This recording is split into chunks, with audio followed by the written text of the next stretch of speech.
No, I don't take shit, I got no love for the fakeness. If you wanna play tough and wanna hate this, I'll always show up and make a statement. Hey guys, Ricky Thornton Jr. here, and you're watching Out of the Fast Lane. Ran into the postman here at Oswego Speedway. Steve Post from MRN Radio hanging out here this week. You were the Grand Marshal for the Pro Stock race yesterday. How you having? How's your time been so far? Oh man, I'll tell you what, this does not disappoint at all. I mean, look, we're at Oswego Speedway. I mean, historic Oswego Speedway. It's so cool to be here. I used to come up here. I actually covered some super modifieds. I'm from the Binghamton area, so I used to come up here. I wrote for Gator Racing News, so I'd come up here and do some super modifieds, some modified races. It was twice a year. I was more of a dirt track guy. It was twice a year that I would come up here to Oswego, and I absolutely love the trips here, but it's probably been, I'm trying to do the math, it's been 30 years. Well, I've been in North Carolina 30 years, so it's been 35 years since I've been here. So it's fascinating because there's so much has changed, and obviously we have dirt down on the racetrack this weekend, but yet, as I wander around here, it's like the remnants and the memories of being here are so amazing. So love this, love the big block modifieds, and it's just what an opportunity to come here to Oswego and to be part of this weekend. It's been great. Do you like the dirt on the track out here? I mean, you said you've been here for the asphalt stuff, but how you liking the dirt? I do. I really do, and it's fascinating. I did, writing for Gator Racing News, I was never a huge fan of the mile, the racing on the mile. I never was a huge fan of it. I did one super dirt week, 1988, Kenny Brightbill won the race. But I didn't really ever get into Syracuse, and then moved away and lost touch with a lot of it. And then, you know, knew what they were doing here, would follow it, would marvel at it, watching along on social media. And then last year, this has always been opposite Charlotte Motor Speedway. And I'm the track announcer at Charlotte Motor Speedway. Last year on Saturday night, we got done with the Xfinity Series race. And this race moving to Saturday night, I just went home. I live a few miles from the racetrack, went home, hopped on Dirt Vision, and I'm watching it, and I'm like, oh my God, I'm missing something here. I just absolutely loved it. In the back of my mind, I'm like, nah, I'll never get to go again because it'll always be opposite Charlotte Motor Speedway. Well, I believe the scheduling gods were on my side this year because Charlotte was last week.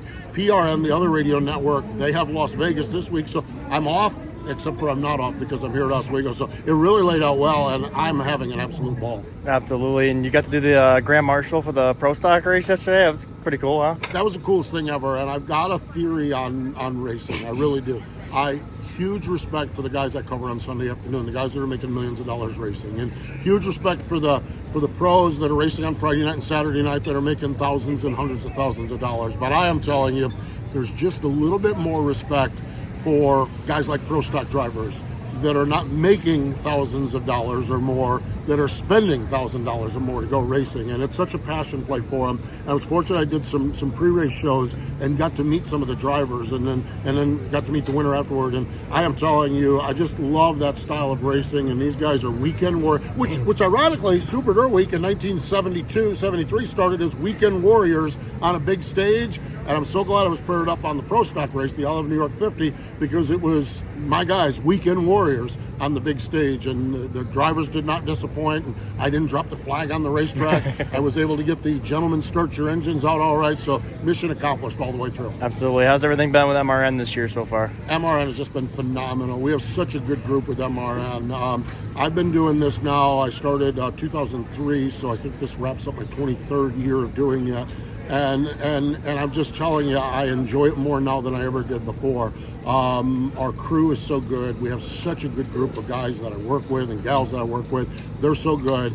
The garage area is so accommodating to us, and a lot of times what I'm doing, I'm working with crew chiefs and drivers and stuff like that, being on pit road, and just the camaraderie we have, the community we have there. Like when I'm away for 2 weeks, when I go back into the garage area at Talladega, there'll be some guys saying, where you been? And there'll be some guys in the garage area that are following along on social media and say, man, I was jealous of you at Super Dirt Week. So it's really, really cool. And then there is nothing better than covering live pit stops in motorsports. It is the athletic competition, these guys and gals that pit these cars, and to be able to be down there right in and amongst them. And when you get to that money stop time, man, I'll tell you what, it is dynamic to be there and be part of that for sure. Would you ever consider taking like a Dirt Vision role as a reporter here for Dirt Week if you had the opportunity? I would love that. The problem is one of the things that I really caution or worry about is that I really do my homework for my NASCAR stuff. And I'm also a track announcer at Millbridge, track announcer at Charlotte Motor Speedway. I do the summer shootout, and I really stay up on all of those forms of racing, and occasionally do some pay-per-views for some late model stock racing. I don't know that I have the bandwidth to come in and do justice. When I see the guys doing pit road here, they're so good because they know everybody, and it's not like you're coming into a 30-car race. There's 280 cars here this weekend, and so when I watch the guys do it, when I watch Rich down there in pit road, and he's walking up to a pro stock crew chief that he knows, I just think they do such a good job that it would take way more studying than I think I have time to do it. Love to do it. I would love to do it, but I'm not sure I could do it justice because the guys that do it do such a great job on Dirt Vision. So I'm a college student here at Oswego, doing a broadcasting major. Nice. I've been in motorsports for a little bit. What's your best advice for me? Do what you're doing. You're track announcer, would you say Utica Rome Speedway? You're track announcer at Utica Rome Speedway. You're out doing things like this.